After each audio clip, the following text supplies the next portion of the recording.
So when we write the answer, okay, we need to start with the what. Yep. So we just need to, I'm just going to write the what, how, why at the top here. So what is the poet feeling? What is the poet doing? What is the poet, feeling? Okay. How does she do it and how does she use the poem to show that? How does she use, I'm going to put poetry to show this. And then,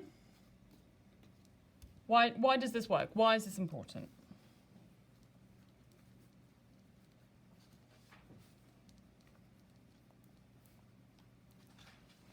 Okay?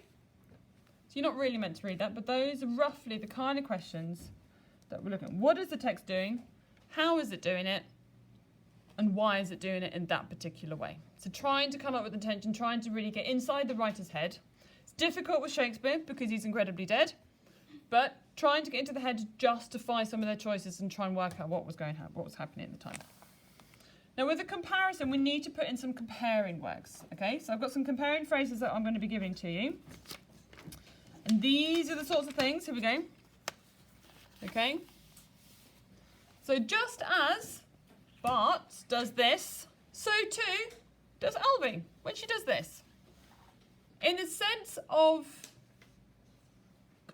regret, this sense of regret is further suggested by so-and-so, was compounded, augmented, carried on, furthered.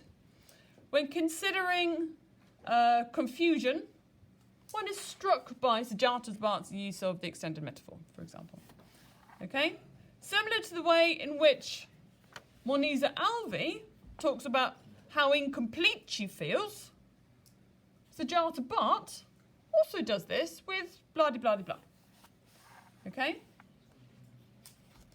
So you use a conjunction in between, or conjunctive phrase, in between the two poems, a way to draw these two poems together. So really we're looking at writing a paragraph which covers both of these poems. So, question is, how do the poets feel about their culture? What's the opening start? What's the opening start of our sentence? Benji. They feel cherished. They cherish. I know that they feel alone because feels like she doesn't fit in. Do both poets feel like that? Which one feels like that? Dylan, next time you swing, you'll stand. Yeah. Go on. So we've got Sujata Bhart in Search for My Tongue and Moniza Alvey in Presence. So in Search for My Tongue, does she feel alone? Yeah. Yeah? Can you find me the evidence?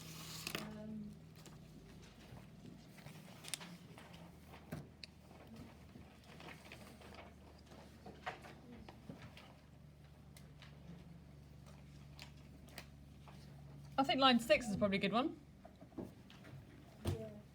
Yeah? Or line 36. Line 37, I think I've lost the mother tongue. So, you are not allowed to start a sentence with a quote. You've got to introduce it. You've got to walk into it, first of all. You don't open a door.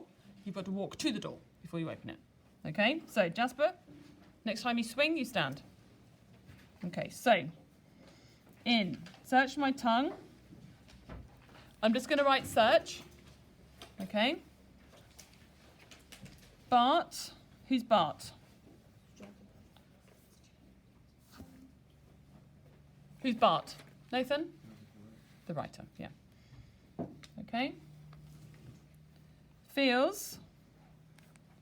Actually, no, I'm going to change that. So keep writing. Keep writing.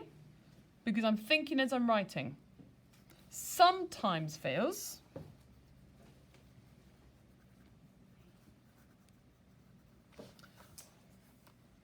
Alone in her culture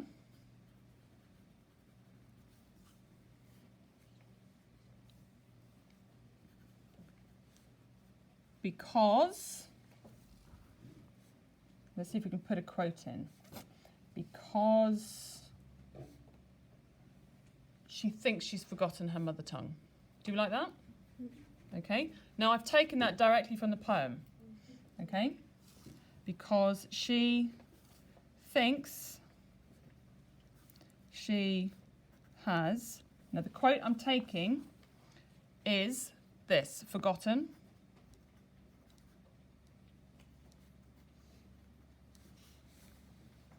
her, and I'm going to put back in again. Oh no, forgotten. Oh no, made another mistake. That's fine. Forgotten because I've looked at the poem, and I'm going to put or, comma, no, inverted quote, lost the mother tongue.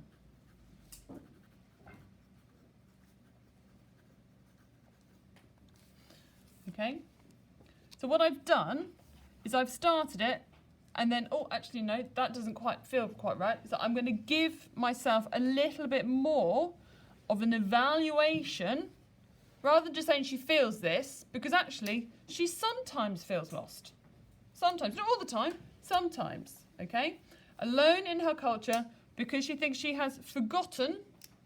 Now, because I've put these two quote marks here, it is proof I've taken that word directly from the poem. Can you please find me that word? Find for me exactly where I've taken it. Jude? Just a question. What? Can you write lost rather than forgotten? You can do, but I've put lost down here. Oh, yeah. Yeah? Oh, yeah. Muna. Where is the word forgotten?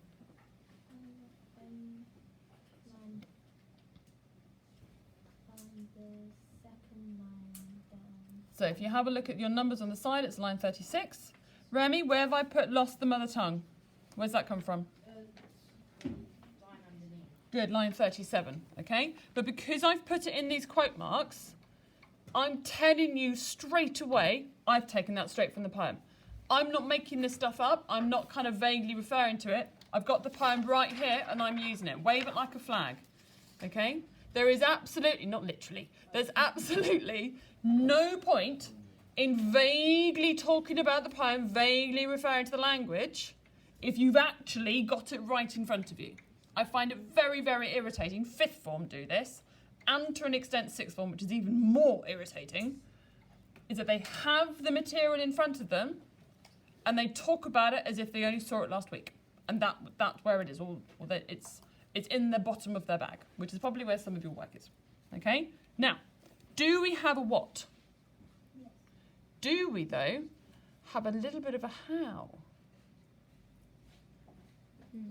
Yes. Go on, Benji. Because she says because she's like Look at what we've written on the board. Have we got a how? Are we coming towards the how? yeah. Because we are?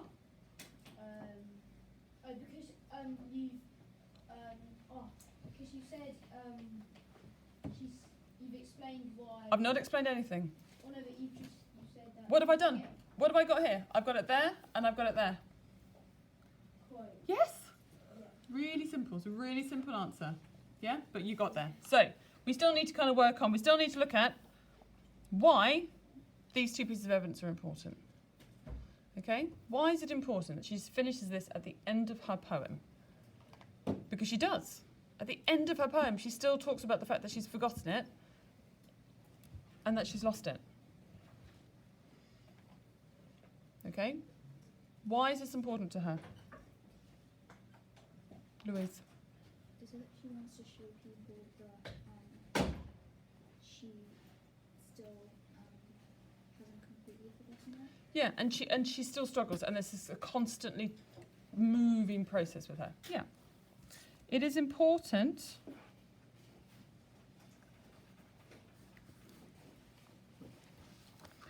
for the poet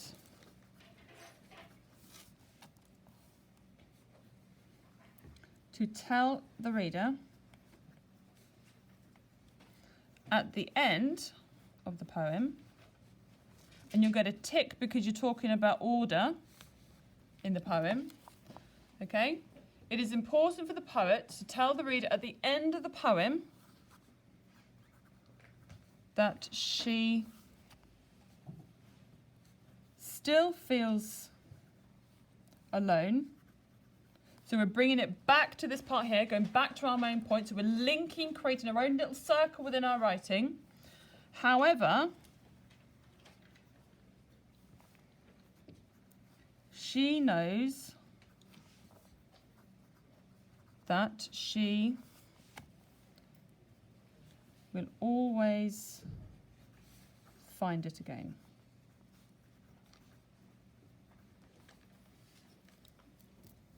Okay? That's why it's important. Freddie? After it says that she lost the last time, what does it say? I can't really read that. Here. She feels alone. Yeah? I just love that. It is important for the poet to tell the reader at the end of the poem that she still feels alone. However, she knows that she will always find it again. Fine, thank you. Okay? And I think maybe, and this brings her hope.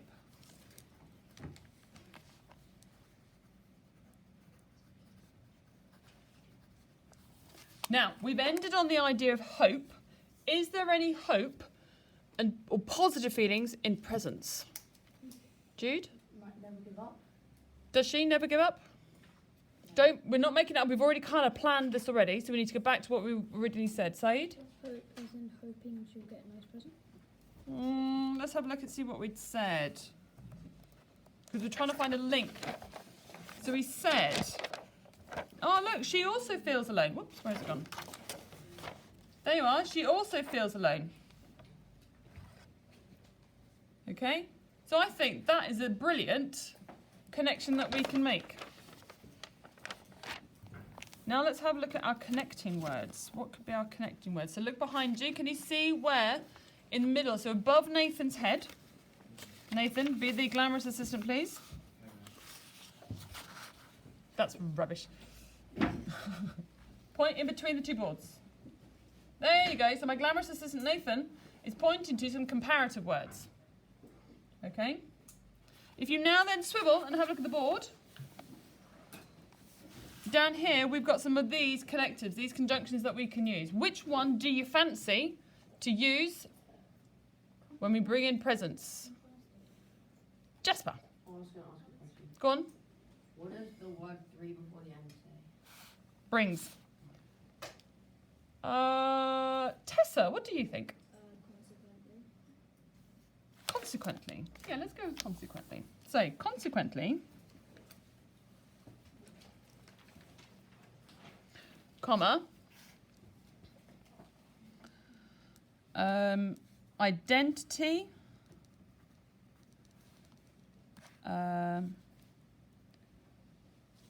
through culture,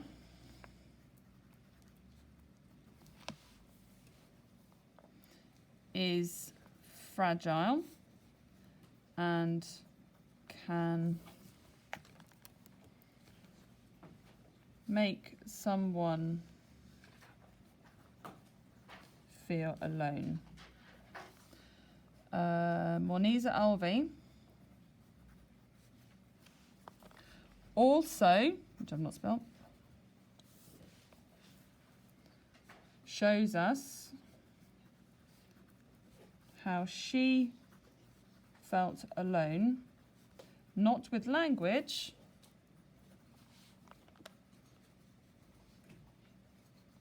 but with what? How does Moniza Alvi show that she felt alone? Why does she feel alone based on the poem? Benji? She doesn't fit in, but let's think about the what. What makes her feel alone? What makes her feel separated and different? The change between the clothing and the difference. The clothing, good. Not with the language, but with the changes and differences in the clothing of her Pakistani relatives. Okay? Consequently, identity through culture is fragile and can make someone feel alone. Moniza Alvi also shows us how she felt alone, not with language, but with the changes and differences in clothing of her Pakistani relatives. That's quite a chunky what. That's brilliant. Okay? How?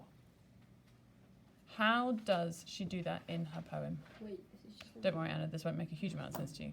How does Moniza Alvi, in Presents from My Aunts in Pakistan, show us through the clothing that she feels alone? Saeed, The clothes are distinctive how does that make her feel alone? because everyone else is wearing ordinary clothes. What ordinary clothes? Find me the quote. You're absolutely right. What do her friends long for? Looking at stanza 2. Oh. Tessa? Is it the denim? The denim and corduroy. Okay, so she's trying on the satin tops, and how does she feel? Look at line 16, 18, 17. She feels alien in the sitting room. So let's have this. Is she an alien? No. What's the technique? Yes! So, Alvi, is it Alvi? Miss, can we start like a new paragraph now? This one here, you can do a new paragraph there if you want to, but this can be a chunky bit. That's okay. Alvi uses a metaphor. Actually, we can put a mini paragraph there. Actually, uses a metaphor, comma. Showing how she feels. No. We don't need to overword it. Was alien in the sitting room.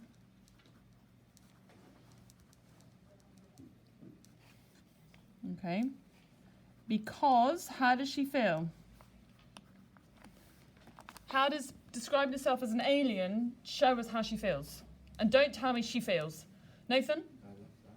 Feels left out. What else? Benji? Different No, left out, different. Give me another one. Joe? weird. Weird. Yes, so this time we're going to put 3 different feelings in a row. This is brilliant. Because she feels left out, different, and weird. Why is this significant to her? How old is she? He's a teenager.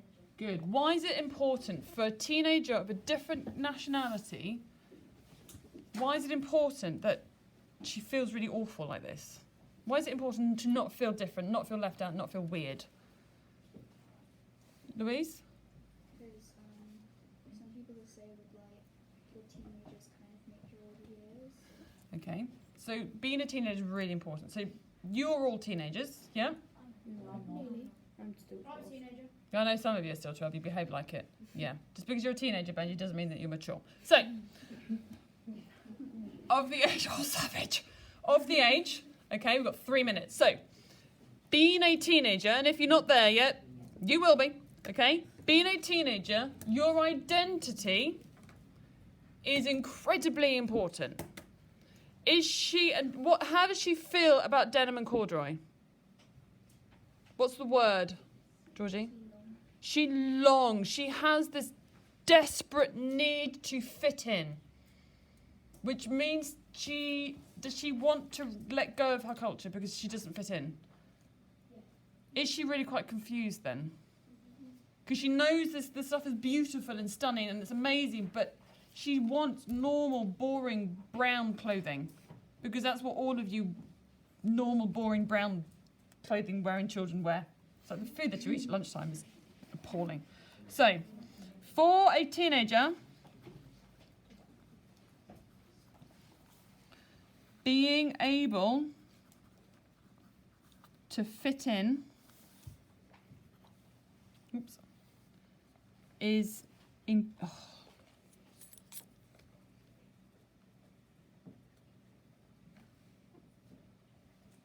hang on.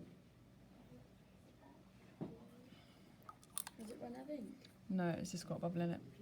Is incredibly important. Which I can't spell. And she is so desperate that she longs for, we've got a quote, haven't we? Longs for denim and corduroy. Why? What does she feel about denim and corduroy? Are they normal? Does she feel that denim and corduroy are normal? No. Yeah, I think so, which is really sad. Okay? So, for a teenager, being able to fit in is incredibly important, and she is so desperate that she longs for denim and corduroy because she thinks and feels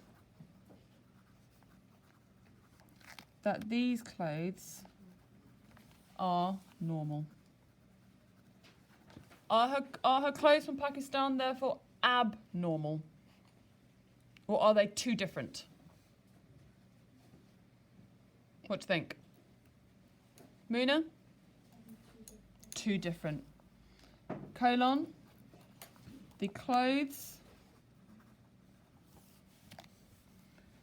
from her culture are too different.